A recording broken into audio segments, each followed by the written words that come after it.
ಪ್ರೀತಿಯ ವೀಕ್ಷಕರಿಗೆ ಶಂಕರಾನಂದ ಟಿವಿಗೆ ಸ್ವಾಗತ ಸುಸ್ವಾಗತ. ಇವತ್ತಿನ ವಿಡಿಯೋನಲ್ಲಿ ಮೇ ತಿಂಗಳ ಮಾಸ ಭವಿಷ್ಯ ಹೇಗಿದೆ ಅನ್ನುವಂತಹ ಮಾಹಿತಿಯನ್ನ ತಿಳ್ಕೊಳ್ಳೋಣ.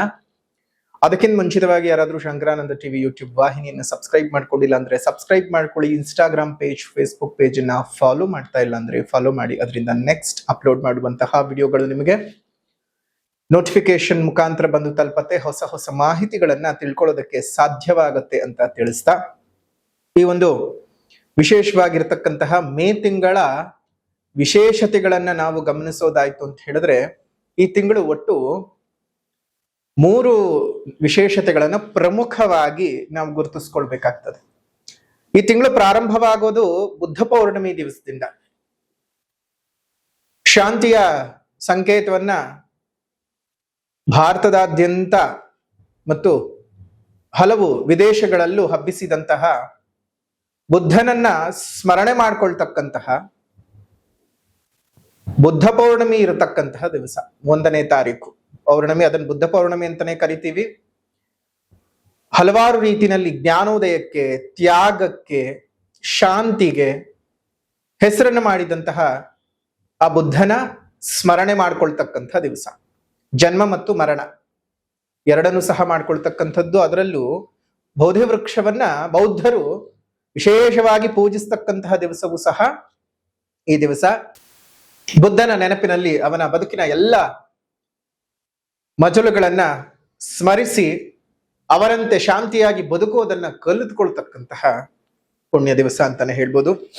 ಕಷ್ಟಪಟ್ಟು ಒಂದ್ ಸೈಟ್ ಅನ್ನ ಕೊಂಡ್ಕೊಂಡಿದ್ದಾಯ್ತು, ಈಗ ಆ ಜಾಗದಲ್ಲಿ ಮನೆ ಕಟ್ಟಿಸ್ಬೇಕು, ಪಾಯ ಯಾರ ಕಡೆಯಿಂದ ಹಾಕಿಸ್ಬೇಕು, ಬೇಕಾದ ಕಲ್ಲುಗಳಾಗಿರ್ಲಿ, ಕಬ್ಬಣ ಆಗಿರ್ಲಿ, ಮರಳು, ಜಲ್ಲಿಕಲ್ಲು, ಅದೇ ರೀತಿಯಾಗಿ ಮನೆಗೆ ಬೇಕಾಗಿರುವಂತಹ ಇಟ್ಟಿಗೆ, ಸಿಮೆಂಟು ಎಲ್ಲಿಂದನಪ್ಪ ತರಿಸ್ಬೇಕು, ಯಾರ ಕಡೆಯಿಂದ ಕೊಂಡ್ಕೊಳ್ಬೇಕು ಅಂತ ಯೋಚನೆ ಮಾಡ್ತಾ ಇದ್ದೀರಾ? ಇದರೆಲ್ಲದರ ಜೊತೆಗೆ ವಾಸ್ತು ಅನ್ನುವಂಥದ್ದು ಮನೆಗೆ ಬಹಳ ಮುಖ್ಯ. ಯಾರ ಕಡೆಯಿಂದ ನಾವು ವಾಸ್ತುವನ್ನು ತೋರಿಸ್ಬೇಕು ಅಂತಾನು ಯೋಚನೆ ಮಾಡ್ತಾ ಇದ್ದೀರಲ್ವಾ?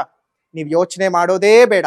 ಪಾಯ ಹಾಕೋದ್ರಿಂದ ಹಿಡಿದು ಮನೆಗೆ ಯಾವ ರೀತಿಯಾಗಿ ವಾಸ್ತು ಇರಬೇಕು ಅಂತ, ಜೊತೆಗೆ ಆ ಮನೆಗೆ ತಕ್ಕ ಹಾಗೆ ಯಾವ ಬಣ್ಣವನ್ನ ಹಾಕಬೇಕು, ನೆಲಕ್ಕೆ ಯಾವ ಕಲ್ಲು ಹಾಕಬೇಕು, ಗೋಡೆಗೆ ಯಾವ ಬಣ್ಣ ಬಳಿಬೇಕು, ಯಾವ ಕಬ್ಬಣ ಉಪಯೋಗಿಸಬೇಕು ಅಂತೆಲ್ಲ ವಿಶೇಷವಾದ ಮಾಹಿತಿಗಳನ್ನ ಪಾಯದಿಂದ ಹಿಡಿದು ಗೃಹ ಪ್ರವೇಶದವರೆಗೂ ನಿಮಗೆ ಬೇಕಾದಂತಹ ಎಲ್ಲಾ ಸವಲತ್ತುಗಳನ್ನ ಒಂದೇ ಸೂರಿನಡಿ ಕೊಡ್ತಾ ಇದ್ದಾರೆ. ಅತ್ಯಂತ ಕಡಿಮೆ ದರದಲ್ಲಿ ಉನ್ನತ ಗುಣಮಟ್ಟ ಇರತಕ್ಕಂತಹ ವಸ್ತುಗಳನ್ನ ಉಪಯೋಗಿಸಿ ನಿಮಗೆ ಅಂತಾನೆ ಮನೆಯನ್ನ ಕನ್ಸ್ಟ್ರಕ್ಷನ್ ಮಾಡಿಕೊಡ್ತಾ ಇದ್ದಾರೆ. ನಮ್ಮ ರಾಜಾಜಿನಗರದಲ್ಲಿರುವಂತಹ KMI ಕನ್ಸ್ಟ್ರಕ್ಷನ್ಸ್ ನವರು ನಿಮಗೆ ಏನಾದ್ರೂ ಮನೆ ಕಟ್ತಾ ಇದ್ದೀನಿ, ಎಲ್ಲಾ ರೀತಿಯಾದ ಗೊಂದಲಗಳಿದೆ ಅಂದ್ರೆ ಫಸ್ಟ್ ಇಲ್ಲಿರುವಂತಹ ಫೋನ್ ನಂಬರ್ಗೆ ಫೋನ್ ಮಾಡಿ ಎಲ್ಲಾ ಮಾಹಿತಿಗಳನ್ನ ನೀವು ಕುಲಂಕುಷವಾಗಿ ತಿಳ್ಕೊಂಡು ನಿಮಗೆ ಬೇಕಾದಂತಹ ಮನೆಯನ್ನ ನಿಮ್ಮ ಕೈಗೆಟಕುವ ದರದಲ್ಲಿ ಇವರೇ ಕಟ್ಟಿಕೊಡ್ತಾರೆ. ಎಲ್ಲಾ ವಿಚಾರಗಳನ್ನ ತಿಳ್ಕೊಂಡು ಮುಂದುವರಿರಿ. ಶುಭವಾಗ್ಲಿ. ಕನ್ಸ್ಟ್ರಕ್ಷನ್ಗೆ ಸಂಬಂಧಪಟ್ಟಂತಹ ಸಂಪೂರ್ಣ ಮಾಹಿತಿ ಬೇಕಾದ್ರೆ ಇಲ್ಲಿರುವಂತಹ ಫೋನ್ ನಂಬರ್ಗೆ ಫೋನ್ ಮಾಡಿ. ಶುಭವಾಗ್ಲಿ. ಅದರ ಜೊತೆಗೆ 11ನೇ ತಾರೀಕು 5ನೇ ತಿಂಗಳು 2026 ಅವತ್ತು ವಿಶೇಷವಾಗಿ ವೈಶಾಖ ಮಾಸದ ನವಮಿ. ಆ ನವಮಿ ತಿಥಿಯಂದು ಹನುಮತ್ ಜಯಂತಿ ಇರ್ತಕ್ಕಂಥದ್ದು. ನಮ್ಮ ಎಲ್ಲರ ಪ್ರೀತಿಯ ಹನುಮಂತ ದಾಸರ ಕೈನಲ್ಲಿ ಕಂದ ಅಂತ ಸೀತಾಮಾತೆ ಕರೆದ್ಲು ಅಂತ ಊಹೆ ಮಾಡಿಕೊಂಡು, ಎನ್ನ ಕಂದ ಹಳ್ಳಿಯ ಹನುಮ ಚೆನ್ನಾಗಿ ಹರೇ ಲಕ್ಷ್ಮಣ ದೇವರು ಅಂತ ಹೇಳಿ ದಾಸರು ಬರೀತಾರೆ. ಬಹುಶಃ ದಾಸರು ಊಹೆಯನ್ನ ಮಾಡಿಕೊಂಡು ಸೀತಾ ಮತ್ತು ಹನುಮಂತನ ಸಂವಾದ ಹೀಗಿದ್ದಿರಬಹುದು ಅನ್ನುವಂತಹ ಮಾತುಗಳು ಎಷ್ಟು ಚೆನ್ನಾಗಿದ್ದಾವಲ್ಲ. ಅಣುವೂ ಹೌದು, ಮಹಾಬಲನೂ ಹೌದು. ಇಂತಹ ಹನುಮಂತ ನಮ್ಮ ಕಿಷ್ಕಿಂಧದಲ್ಲಿ ಕೇಸರಿ ಮತ್ತು ಅಂಜನಾದೇವಿಗೆ ಜನ್ಮಿಸಿದಂತಹ ಪುಣ್ಯದ ದಿವಸ ವೈಶಾಖ ನವಮಿ. ಹಾಗಾಗಿ ಹನುಮತ್ ಜಯಂತಿಯನ್ನ ಆಚರಣೆ ಮಾಡ್ತಾ ಇದ್ದೇವೆ. 17ನೇ ತಾರೀಕಿನಿಂದ ಜೂನ್ 15ನೇ ತಾರೀಕಿನವರೆಗೂ, ಮೇ 17ನೇ ತಾರೀಕಿನಿಂದ ಜೂನ್ 15ನೇ ತಾರೀಕಿನವರೆಗೂ ಜ್ಯೇಷ್ಠ ಅಧಿಕ ಮಾಸ ಬರುವಂಥದ್ದು. ಈ ಅಧಿಕ ಮಾಸ 32-33 ತಿಂಗಳಿಗೆ ಒಂದ್ಸಲ ಬರ್ತಾ ಇರುತ್ತೆ. ಯಾಕೆ ಬರುತ್ತಪ್ಪ ಅಂತ ಹೇಳಿದ್ರೆ, ನೋಡಿ, ಚಂದ್ರನ ಒಂದು ವರ್ಷದ ಲೆಕ್ಕವನ್ನು ತಗೊಂಡ ಸಂದರ್ಭಕ್ಕೆ 354 ದಿನಗಳಾಗ್ತದೆ. ಅದೇ ರೀತಿಯಾಗಿ ಸೂರ್ಯನ ದಿನಗಳನ್ನು ತೆಗೆದುಕೊಂಡಂತಹ ಸಂದರ್ಭದಲ್ಲಿ 365 ದಿವಸಗಳು ಬರುತ್ತೆ. ಒಟ್ಟಾರೆಯಾಗಿ 10-11 ದಿವಸಗಳ ಅಂತರ ಸೂರ್ಯ ಮತ್ತು ಚಂದ್ರನಿಗೆ ಇರ್ತಕ್ಕಂಥದ್ದು.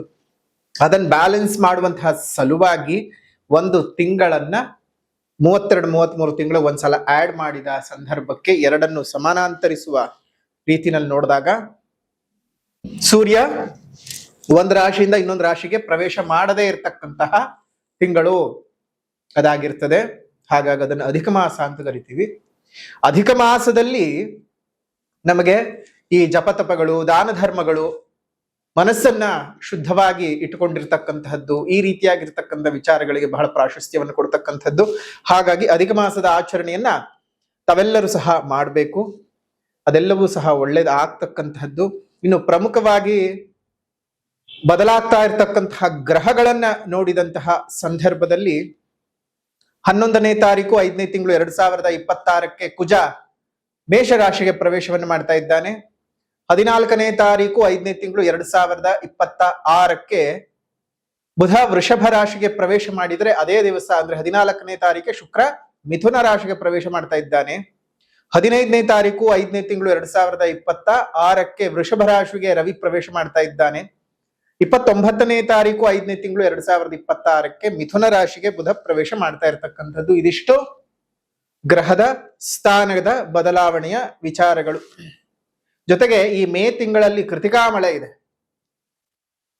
ಕೃತಿಕಾ ಮಳೆಯನ್ನ ನಾವು ನಿರೀಕ್ಷೆ ಮಾಡಬಹುದು 11ನೇ ತಾರೀಕಿನಿಂದ 25ನೇ ತಾರೀಕಿನವರೆಗೂ. ಇದು ನಮ್ಮ ರೈತಾಪಿ ವರ್ಗದವರಿಗೆ ಬಹಳ ಅನುಕೂಲ ಆಗ್ತಕ್ಕಂತಹ ವಿಚಾರ. ಯಾವ ದಿನಾಂಕಗಳಲ್ಲಿ ಮಳೆ ಬರಬಹುದಪ್ಪ ಅಂತಂದ್ರೆ ನೋಡಿ, 11ನೇ ತಾರೀಕು, 12ನೇ ತಾರೀಕು, 13ನೇ ತಾರೀಕು, 16ನೇ ತಾರೀಕು, 17ನೇ ತಾರೀಕು, 20ನೇ ತಾರೀಕು, 21ನೇ ತಾರೀಕು, 22ನೇ ತಾರೀಕು, 23ನೇ ತಾರೀಕು, 24ನೇ ತಾರೀಕು, ಇದಿಷ್ಟು ದಿವಸಗಳು ಸಾಧಾರಣವಾಗಿರತಕ್ಕಂತಹ ಮಳೆಯನ್ನ ನಿರೀಕ್ಷೆ ಮಾಡಬಹುದು. ಇದು ನಮ್ಮ ರೈತಾಪಿ ವರ್ಗದವರಿಗೆ ಬಹಳ ಅನುಕೂಲತೆಗಳು. ಯಾಕಂದ್ರೆ ಇನ್ನೇನು ಮತ್ತೆ ಕೃಷಿ ಚಟುವಟಿಕೆಗಳು ಮಾಡಿಕೊಳ್ಬೇಕಲ್ಲ, ಜೀವನೋಪಾಯ ಆಗ್ಲೇಬೇಕಲ್ಲ. ಹಾಗಾಗಿ ಅವತ್ತಿನ ದಿವಸಗಳು ಮಳೆಯನ್ನ ನಿರೀಕ್ಷೆ ಮಾಡಬಹುದು. ಈ ಗ್ರಹಸ್ಥಿತಿಗಳ ಬದಲಾವಣೆಗಳಿಂದಾಗಿ ರಾಶಿ ಭವಿಷ್ಯ ಹೇಗಿದೆ ಅಂತ ಈಗ ಗಮನಿಸೋಣ. ಇನ್ನು ಕಟಕ ರಾಶಿನಲ್ಲಿ ಹುಟ್ಟಿರ್ತಕ್ಕಂಥವ್ರಿಗೆ ಗ್ರಹಸ್ಥಿತಿಗಳು ಯಾವ್ಯಾವ ರೀತಿನಲ್ಲಿ ಇದೆ ಅಂತ ನೋಡೋದಾಯ್ತು ಅಂತ ಹೇಳಿದ್ರೆ ನೋಡಿ, ಧನಸ್ಥಾನದಲ್ಲಿರ್ತಕ್ಕಂತಹ ಕೇತು, 8ನೇ ಮನೆಯಲ್ಲಿರುವಂತಹ ರಾಹು, ಅದೇ ರೀತಿಯಾಗಿ ಭಾಗ್ಯಸ್ಥಾನದ ಶನಿ, 10ನೇ ಮನೆಯ ಕುಜ, 11ನೇ ಮನೆಯ ಬುಧ ಮತ್ತು ರವಿ, 12ನೇ ಮನೆಯಲ್ಲಿ ಗುರು ಮತ್ತು ಶುಕ್ರರು. ಈ ಒಂದು ಗ್ರಹಸ್ಥಿತಿಗಳು ಕರ್ಕಾಟಕ ರಾಶಿಯವರಿಗೆ ಬಹಳ ಅನಾನುಕೂಲತೆಯ ವಾತಾವರಣವನ್ನ ಸೃಷ್ಟಿ ಮಾಡಿ ಕೊಡ್ತಾ ಇದೆ. ನೋಡಿ, ಪ್ರಮುಖವಾಗಿ ನಿಮಗೆ ಹಣಕಾಸಿನ ಹೊಡೆತ ಬೀಳುತ್ತೆ. ಸಂಪಾದನೆಗಳು ಕೈಗೂಡದೆ ಹೋಗ್ಬಿಡತ್ತೆ. ಎಷ್ಟು ದುಡ್ಡು ಒಳಗ್ ಬರ್ತಾ ಇದ್ರು ಅದಕ್ಕೆ 100 ಬಂದ್ರೆ 200ರ ಖರ್ಚು ನಿಮಗೆ ಸಿದ್ಧವಾಗಿ ನಿಂತ್ಕೊಂಡಿರುತ್ತೆ. ಸಾಂಸಾರಿಕ ಕಲಹಗಳು ಜಾಸ್ತಿ ಆಗ್ತಾ ಹೋಗುತ್ತೆ. ತೃತೀಯ ದೃಷ್ಟಿಯು ನಿಮ್ಮ ಸುಖಸ್ಥಾನದ ಮೇಲೆ ಬೀಳ್ತಾ ಇದೆ. ನಿಮ್ಮ ತಾಯಿಯ ಆರೋಗ್ಯಕ್ಕೆ ಅದು ಅಷ್ಟೊಂದು ಒಳ್ಳೇದಲ್ಲ. ಮನಸ್ಸಿನಲ್ಲಿ ಬಹಳ ಗೊಂದಲಗಳು ಆಗ್ತಾ ಇರುತ್ತೆ, ಮನೆಯಲ್ಲಿ ಗೊಂದಲಗಳಾಗ್ತಾ ಇರುತ್ತೆ, ಮಕ್ಕಳಿಗೆ ಅನಾರೋಗ್ಯಗಳು ಉಂಟಾಗ್ತಾ ಇರುತ್ತೆ. ಕರ್ಕಾಟಕ ರಾಶಿಯಲ್ಲಿ ಹುಟ್ಟಿರ್ತಕ್ಕಂಥವರಿಗೆ ಮನಸ್ಸಿಗೆ ಬಹಳ ಚಿಂತೆ, ವೃಥಾ ಧನ ವ್ಯಯಗಳು ಉಂಟಾಗ್ತಾ ಇರುತ್ತೆ, ಅನಾವಶ್ಯಕವಾಗಿ ಖರ್ಚುಗಳು ಆಗ್ತಾ ಇರತ್ವೆ. ಮಿತ್ರರಿಂದ ವಂಚನೆಗಳನ್ನ ನೀವು ಅನುಭವಿಸಬೇಕಾಗ್ತದೆ. ಕೈ ಹಾಕಿದಂತಹ ಕೆಲಸ ಕಾರ್ಯಗಳಲ್ಲಿ ಬಹಳ ವಿಘ್ನಗಳನ್ನ ನೋಡ್ತೀರಿ. ಒಂದಷ್ಟು ನಿರುದ್ಯೋಗಿಗಳಿಗೆ ಕೆಲಸವೇನು ಸಿಗುತ್ತೆ, ಆದ್ರೆ ನಿರೀಕ್ಷಿಸಿದಷ್ಟು ಪ್ಯಾಕೇಜ್ ಅಂದ್ರೆ ಸಂಬಳ ನಿಮಗೆ ಸಿಕ್ಕೋದಿಲ್ಲ. ಆದ್ರೆ ಅನುಸರಿಸ್ಕೊಂಡು ಹೋಗ್ಲೇಬೇಕಾಗ್ತದೆ ಅಲ್ವಾ? ಏನಾದ್ರೂ ಒಂದು ಸಿಗೋದು, ಏನೂ ಸಿಗದೇ ಇರೋದಕ್ಕಿಂತ ಉತ್ತಮ. Something is better than nothing ಅಲ್ವಾ? ಏನೋ ಸಿಗದೇ ಇರೋದು ಅದು ಉತ್ತಮ ಅಲ್ವಾ? ಸೊ ಆ ತರ ಆಗ್ತಾ ಇರುತ್ತೆ. ಅದೇ ರೀತಿಯಾಗಿ ಒಂದಷ್ಟು ಅಲೆದಾಟಗಳು, ತಿರುಗಾಟಗಳು ಕಾರ್ಯ ಸಾಧನೆಗಾಗಿ ಈ ಒಂದು ತಿಂಗಳಲ್ಲಿ ನಡೀತಾ ಹೋಗ್ತಾ ಇರುತ್ತೆ. ಇನ್ನು ಧನಸ್ಥಾನದಲ್ಲೇ ನಿಮಗೆ ಕೇತುವಿದ್ದಾನೆ. ವಿಪರೀತವಾಗಿರತಕ್ಕಂತಹ ನಷ್ಟಗಳನ್ನ ಕೊಟ್ಟರು ನಿಮ್ಗೆ ಧನಾಧಿಪತಿಯು ಲಾಭಸ್ಥಾನದಲ್ಲಿ ಇರತಕ್ಕಂಥದ್ದು, ಬುಧಾದಿತ್ಯ ಯೋಗದಲ್ಲಿ ಇರತಕ್ಕಂಥದ್ದು ಒಳ್ಳೇದೇ. ನೀವು ಖರ್ಚು ಮಾಡೋದಕ್ಕಾಗ್ಲಿ, ನಿಮ್ ವ್ಯಯ ಮಾಡೋದಕ್ಕಾಗ್ಲಿ, ಅಥವಾ ನೀವು ಕಳೆಯೋದಕ್ಕಾಗ್ಲಿ, ನಿಮ್ಮಿಂದ ಕಳ್ಳತನ ಆಗೋದಕ್ಕಾಗ್ಲಿ, ಮೊದಲನೇದಾಗಿ ನಿಮ್ ಹತ್ರ ದುಡ್ಡು ಬೇಕಲ್ಲ, ಆ ದುಡ್ಡಿನ ಸಂಪಾದನೆ ಚೆನ್ನಾಗಾಗ್ತದೆ. ಅದೃಷ್ಟವು ಕೈ ಕೊಡ್ತದೆ ನಿಮಗೆ. ಲಾಭಾಧಿಪತಿ ವ್ಯಯದಲ್ಲಿ, ಭಾಗ್ಯಾಧಿಪತಿ ವ್ಯಯದಲ್ಲಿ,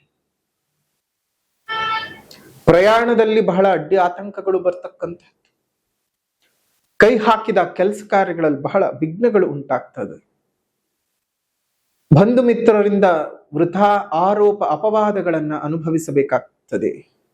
ಈ ಒಂದು ಕರ್ಕಾಟಕ ರಾಶಿನಲ್ಲಿ ಹುಟ್ಟಿರ್ತಕ್ಕಂಥವ್ರು, ನಿಮ್ಮ ಮೇಲೆ ಒಂದಷ್ಟು ಆರೋಪಗಳಿಂದ ಬಹಳ ಮಾನಸಿಕವಾಗಿ ಬಹಳ ಜರ್ಜರಿತರಾಗ್ತೀರಿ. ಯೋಚನೆ ಮಾಡೋದು ಬೇಡ, ಅದೆಲ್ಲ ಆ ಸಮಯ ಮೀರ್ತಾ ಇದ್ದ ಹಾಗೆ ಅದೆಲ್ಲವೂ ಸಹ ಹೋಗ್ತದೆ.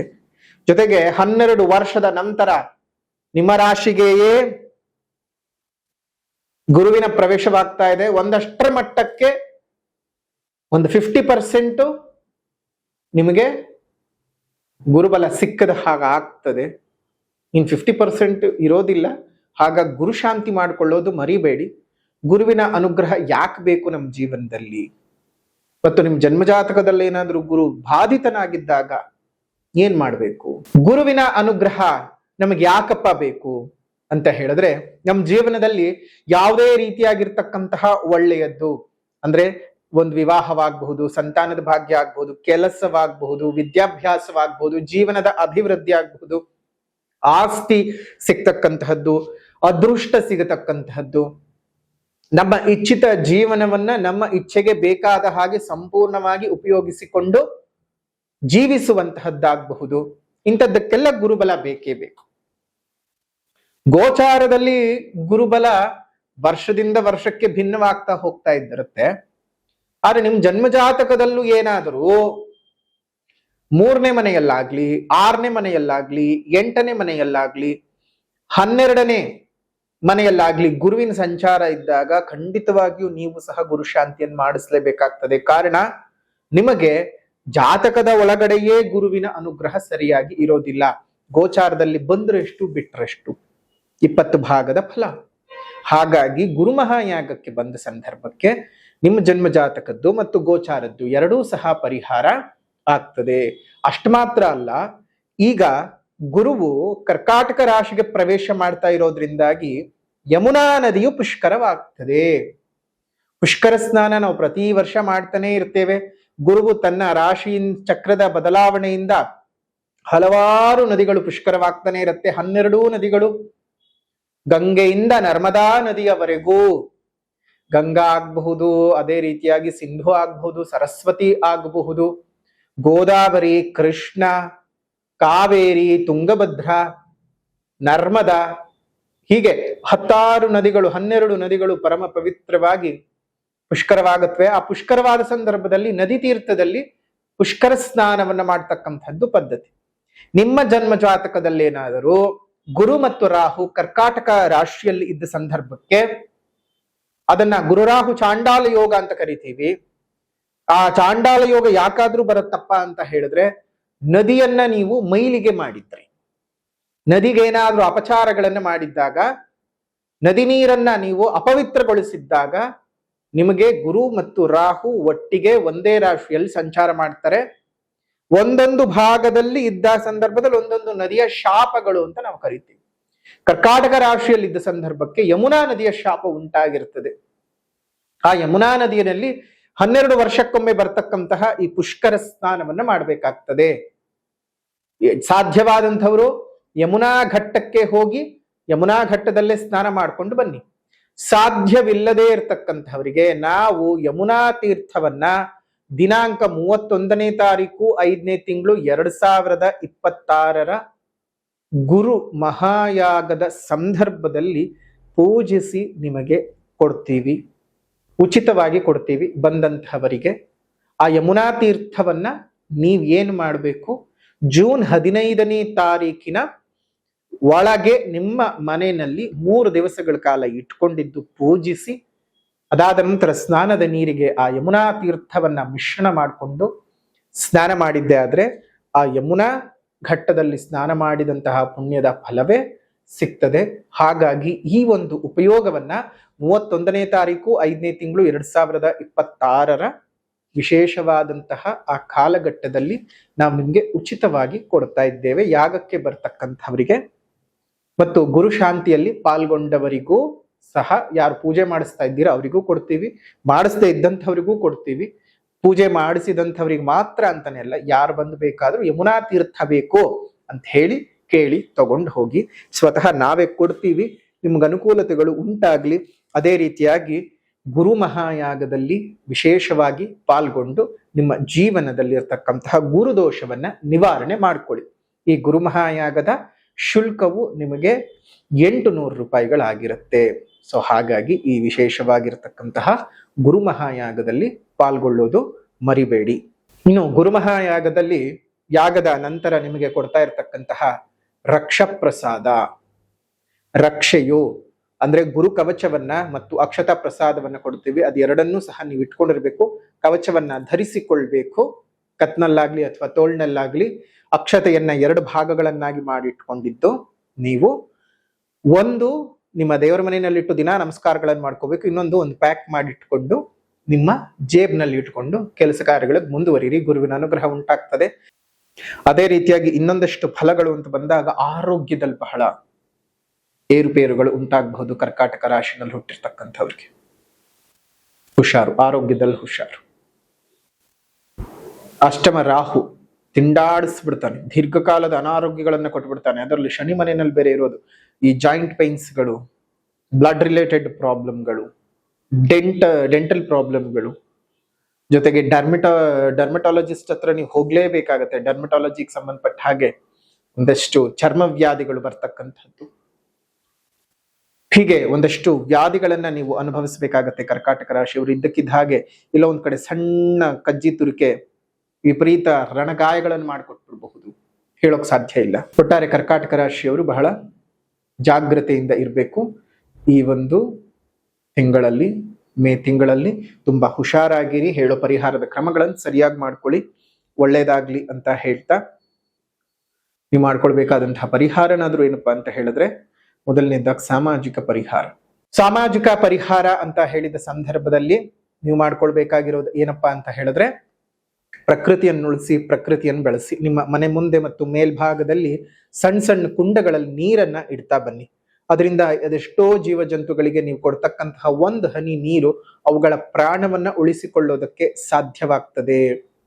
ಅದೇ ರೀತಿಯಾಗಿ ಸುತ್ತಮುತ್ತ ಇರತಕ್ಕಂತಹ ವಾತಾವರಣದಲ್ಲಿ ಸಾಧ್ಯವಾದಷ್ಟು ಗಿಡಗಳನ್ನ ನೆಟ್ಟು ಪೋಷಣೆ ಮಾಡ್ತಕ್ಕಂತಹ ಕೆಲಸವನ್ನ ಮಾಡಿ. ಪ್ರಕೃತಿಯನ್ನು ಉಳಿಸಿದರೆ, ಪ್ರಕೃತಿಯನ್ನ ಬೆಳೆಸಿದರೆ ಪರಮೇಶ್ವರನೇ ನಮ್ಮನ್ನ ಹರಸಿ ಹಾರೈಸ್ತಾನೆ. ನಮ್ಮ ಬದುಕಿನಲ್ಲಿ ಇರ್ತಕ್ಕಂತಹ ಕಷ್ಟಗಳು ದೂರವಾಗ್ತದೆ. ಶುಭವಾಗ್ಲಿ. ಸಾಮಾಜಿಕ ಪರಿಹಾರದ ನಂತರದಲ್ಲಿ ಆಧ್ಯಾತ್ಮಿಕ ಪರಿಹಾರ. ಚಂದ್ರಶೇಖರಾಷ್ಟಕ ಸ್ತೋತ್ರವನ್ನ ಪ್ರತಿನಿತ್ಯ ಬೆಳಗ್ಗೆ ಮತ್ತು ಸಂಜೆ 3 ಬಾರಿ ಪಠಣವನ್ನು ಮಾಡ್ತಾ ಬನ್ನಿ. ಚಂದ್ರಶೇಖರಾಷ್ಟಕ ಸ್ತೋತ್ರದಿಂದ ನಿಮ್ಮೆಲ್ಲರಿಗೂ ಸಹ ಅನುಕೂಲತೆಗಳು ಉಂಟಾಗ್ತದೆ. ಶುಭವಾಗ್ಲಿ ಅಂತ ಹೇಳ್ತಾ, ಈ ಒಂದು ಮೇ ತಿಂಗಳ ಮಾಸ ಭವಿಷ್ಯ ಹೇಗಿದೆ ಕರ್ಕಾಟಕ ರಾಶಿಯವರಿಗೆ ಅಂತ ತಿಳ್ಕೊಂಡಿದ್ದಾಯ್ತು. ವಿಡಿಯೋ ಇಷ್ಟ ಆಗಿದ್ರೆ ಲೈಕ್ ಮಾಡಿ, ಶೇರ್ ಮಾಡಿ, ಕಮೆಂಟ್ ಮಾಡಿ. ಮತ್ತೊಂದು ವಿಡಿಯೋನಲ್ಲಿ ಭೇಟಿ ಮಾಡ್ತೇವೆ. ಅಲ್ಲಿವರೆಗೂ ನಮಸ್ಕಾರ. ಲೋಕ ಸಮಸ್ತ ಸುಖಿನೋ ಭವಂತು, ಸಕಲ ಸನ್ಮಂಗಳಾನಿ ಭವಂತು, ಸರ್ವೇ ಜನಾಃ ಸುಖಿನೋ ಭವಂತು, ಸಮಸ್ತ ಸನ್ಮಂಗಳಾನಿ ಭವಂತು.